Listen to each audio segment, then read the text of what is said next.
शहर की शामें हमेशा मुझे थोड़ी जादुई लगती थीं, लेकिन उस दिन की शाम में कुछ अलग सी खामोशी थी, जैसे हवा अपने भीतर कोई रहस्य छुपाए घूम रही हो। पुरानी गलियों की चौड़ी दरारों में हवा ऐसे सरक रही थी जैसे किसी बीते जमाने की आहें उनमें अटकी हों। मैं उन्हीं रास्तों पर चलते हुए अपने नए कमरे की तरफ जा रहा था। कमरा नंबर 47, चौथी मंजिल, एक पुरानी इमारत का हिस्सा जो बाहर से साधारण दिखती थी, लेकिन उसके भीतर एक अनोखा सन्नाटा रहता था। कमरा मुझे पहली नज़र में ही असामान्य लगा था। खिड़की से दिखने वाला पुराना घंटाघर अपनी काली लंबी परछाई सड़क पर ऐसे फैलाता था जैसे कोई अपनी हाजिरी का एहसास दिलाने की कोशिश कर रहा हो। जब भी मैं खिड़की खोलता, बाहर की हवा में एक अजीब सी ठंडक घुल जाती, जैसे कोई अदृश्य चीज़ मेरे आसपास घूम रही हो। उन्हीं दिनों मेरे दिमाग में एक सवाल उभरता रहता, किस्मत या मेहनत, कौन सा तत्व इंसान को आगे बढ़ाता है? क्यों कुछ लोग मंजिल पाते हैं और कुछ लोग हर मोड़ पर टूट जाते हैं? सवाल सरल था, पर जवाब बेहद उलझा हुआ, और शायद मुझे अंदाज़ा नहीं था कि यह सवाल मुझे एक ऐसी दुनिया की ओर खींच ले जाएगा जहां आवाज़ें बिना चेहरों के बात करती हैं और समय कभी कभी सचमुच रुक जाता है। एक रात की शुरुआत बहुत साधारण थी। मैं अपने लैपटॉप पर काम कर रहा था। बाहर बारिश ने शहर को भिगो दिया था। हवा ठंडी थी और छत पर गिरती बूंदें ऐसी ताल बजा रही थीं जैसे ब्रह्मांड किसी पुरानी कहानी का संगीत बजा रहा हो। कमरे में टेबल लैंप की पीली रोशनी मेरा एकमात्र साथी थी। तभी खिड़की पर दस्तक हुई, पहले हल्की, फिर जरा तेज। मेरे दिल की धड़कन रुक सी गई। चौथी मंजिल की खिड़की पर दस्तक, ये सोचकर ही अजीब लगा। मैं धीरे धीरे खिड़की की ओर बढ़ा। बाहर सिर्फ बारिश, धुंध और दूर स्ट्रीट लाइट की फीकी चमक थी। मुझे लगा शायद भ्रम होगा, लेकिन जैसे ही मैं खिड़की से हटने ही वाला था, एक आवाज़ आई। वह आवाज़ मेरे आसपास नहीं, बल्कि मेरे भीतर गूंज रही थी, जैसे कोई विचार अचानक शब्द बनकर मेरी चेतना में उतर गया हो। तुम किस्मत के बारे में जानना चाहते हो, है ना? मेरी सांसें थम गईं। मैंने कांपते हुए पूछा, कौन? आवाज़ धीरे, बेहद नापते हुए शब्दों में बोली, वह जिसे लोग किस्मत कहते हैं। लेकिन मैं किस्मत नहीं हूँ। मैं वह छाया हूँ जो हर इंसान के पीछे चलती रहती है, सफल लोगों के पीछे भी और असफल लोगों के पीछे भी। फ़र्क सिर्फ इतना है कि मैं उन्हीं का साथ देती हूँ जो खुद चलना जानते हैं। मैं हिल भी नहीं पा रहा था। दिमाग डर और आकर्षण की अजीब सी मिश्रित हालत में था। यह सपना नहीं था। सपना होता तो इतना वास्तविक नहीं लगता।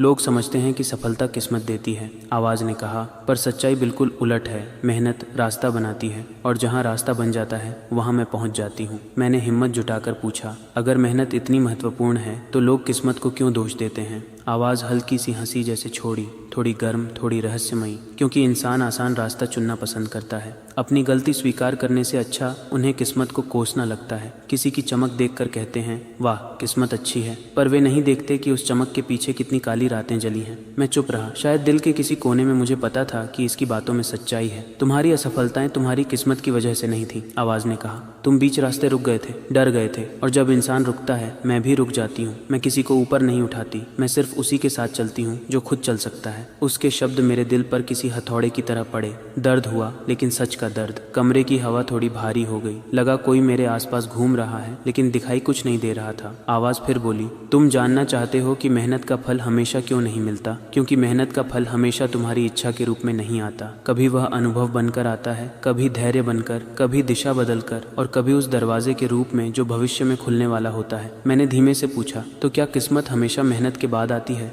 नहीं, आवाज़ ने फुसफुसाया। किस्मत हमेशा मेहनत के पीछे खड़ी रहती है, जैसे परछाई। मेहनत रुकी तो मैं भी रुक गई। उस रात आवाज़ कुछ देर बाद गायब हो गई, लेकिन मेरे भीतर कुछ बदल चुका था। अगले दिनों में मैंने खुद को पूरी ताकत से काम में लगा दिया। सुबह जल्दी शुरू होती, रातें देर तक चलती। मैं थकता था, पर मुझे अंदर से महसूस होता था कि कोई मुझे देख रहा है, जजमेंट से नहीं बल्कि उम्मीद से। जैसे मैं हर कदम पर अपने ही किसी हिस्से को जागृत कर रहा था। धीरे धीरे मेरे काम में सुधार आने लगा। पुराने डर दूर होने लगे, आत्मविश्वास गहराता गया। मैं हर सुबह कमरे की खिड़की खोलता तो बाहर का घंटाघर पहले से अलग दिखता, कम डरावना, ज्यादा परिचित। कुछ हफ्तों बाद मुझे वह मौका मिला जिसका मैं लंबे समय से इंतजार कर रहा था। छोटा था, पर सही दिशा में पहला कदम था। उसी रात कमरा जैसे चमक उठा और वह आवाज़ फिर आई, देखा, जब तुम चले तो रास्ते खुद बनते गए, और जब रास्ते बनते हैं तब मैं आ जाती हूँ। मैंने शांत स्वर में पूछा, क्या तुम हमेशा साथ रहोगे? मैं तुम्हारा भाग्य नहीं हूँ, आवाज़ ने कहा। मैं तुम्हारी परछाई हूँ। जब तक तुम चलते रहोगे मैं साथ रहूंगी, जब तुम रुक जाओगे मैं भी रुक जाऊंगी।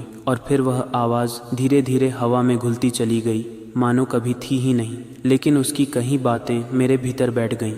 अब जब भी मैं किसी सफल व्यक्ति को देखता हूँ तो उसकी मुस्कान में किस्मत का नहीं, मेहनत का प्रतिबिंब दिखता है। उसकी आंखों में सालों का संघर्ष दिखता है, उसके कदमों में थकान छुपी होती है और उसकी उपलब्धियों के पीछे उसकी रातें चमकती हैं। और फिर मुझे समझ आया, किस्मत कोई जादू नहीं, कोई चमत्कार नहीं। किस्मत मेहनत की परछाई है। मेहनत आगे चलती है, किस्मत उसके पीछे, और जहाँ मेहनत रुक जाती है किस्मत भी वहीं ठहर जाती है।